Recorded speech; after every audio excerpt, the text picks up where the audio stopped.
Hey, this is Isaac Kotek, aka Subaqueous, and in this video we're going to be looking at the new Ableton Push 2 and some of the upgrades and changes and why I'm really digging this new device from Ableton. Now, right off the bat, you'll notice that it has this great LED design. It's got these pads, very similar to the Push, but with some tweaks and improvements that really make this thing fantastic. So instead of talking about all the little subtle changes and improvements, I'm going to go over the 5 top things that I really enjoy with the Push 2. Now, the first one is color and design. Now, what do I mean by that? Right now, I have this instrument loaded up, and if I play it, very similar with the pads and the regular Push.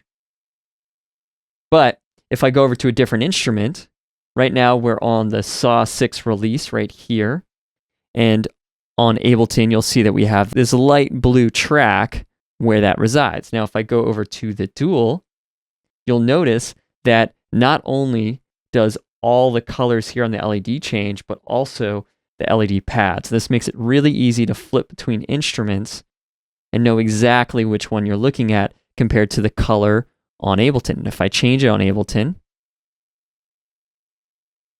it'll change it on the Push.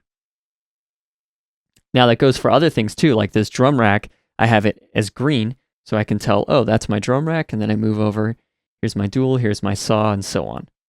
Absolutely love that simplicity of design. And the other thing is the LEDs up here, having multicolored LEDs at the top so you can see the different colors of the different parts. That's fantastic. That makes it super easy to know what's going on. And then you can just see that white is the select color. So white's selected, and then I can see the other colors otherwise. Next up is the LED screen here. This thing is awesome, super fantastic. Right off the bat, when I have this instrument, notice that I can see the different waveforms right there. I can also see my filters. I can change it. I can see the shape right there. That's an absolute amazing design that makes it very usable and easy to play with. This also makes it very simple to see the different colors, what's going on. If I go to this one, for instance, I can see all my different parameters in my kick. But if I go over one, you can basically select different windows here. This is the first window, which is the rack within Ableton. Really sexy and cool design. I love this new LED screen. It just seems much more futuristic and a much more usable device with that added. Now, the next thing is clips and how you can control clips. So I'm just going to go over to Ableton. I'm going to pick, let's see, here we go. Let's say this tabla sound. And then I'm also going to pick some taiko and some other sounds right here. Now, if I double click this in live, we can see the waveform here, and let's just go ahead and play that. I'm going to play this one. Now, in the Push, right now we don't see anything. I have that selected, but right now it's in note mode, so there's no notes or anything. Now, if I go in the session view, it's the normal session where you can pick the different clips and go between clips, right? But what I really like is this clip button right up here. If I click that, I can see the clip in the LED screen. I can go ahead, I can do things like change the warp mode, transpose it right on the fly, gain. This makes it very easy to edit your different clips. Really fast, cool design, straight to the point. I love this. And the next thing I really enjoy is the mixer. So with this one, with the mixer on the LED screen, I can see my volumes. You'll see that it's a bright green and there's kind of a lighter green there. The lighter green is the peak value and the bright green is the RMS. Really easy to come in here, increase, lower your volumes, see what's clipping. And if I had other instruments playing, I can see all the different volumes. Really great way to move from a session environment where I'm playing different things over into a mixing environment and control it and have really good visuals. I'm finding I'm using the mixer as my main way of controlling my mixes because it's just so smooth. And then next up, we have the overall design and quality of the Push 2. Now, I've had the Push for a long time.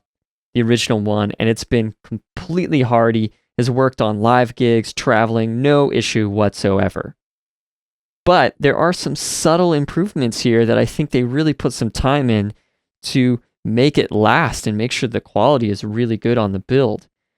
One of the things I notice is that these buttons are pretty much flat. It's hard to see this probably in the video, but the other push, there was up like a few centimeters, and it seemed more like you could click and feel it, but this one is really flat. And I think that's designed so that nothing can get down in there at all in the grooves, and also that it doesn't snag anything if you're putting it in your bag or anything like that. And it just looks and feels great. Also, the pads feel a little bit different. So if I go to my drums, I barely touch this thing, and it's super responsive. And I'm not getting any ghost notes or anything. It seems like the responsiveness of the pads is just a little bit improvement on the new Push 2. So those are my 5 things I really enjoy about the new Push 2. You still got all the advantages of the original Push. You still have things like if I change the layout, I get my 64 pad back to the original one. If I go over to my notes here, I can hit layout and I can go into the step sequencer. I've got all those different features of the original Push, way easier to navigate in terms of the color LED, the LED screen here. Fantastic. I love this new upgrade of the Push 2. It looks like they're really paying attention to what their audience is saying. Subtle improvements and big improvements to just make it easier and easier to make music. This is going to be a great tool in a live performance setting as well as in the studio. Add comments to this video below if you have questions of if the features do this or that, and I'll try to answer them as I can. And check out subaqueousmusic.com for new articles and things around the new Push and other things with Ableton Live.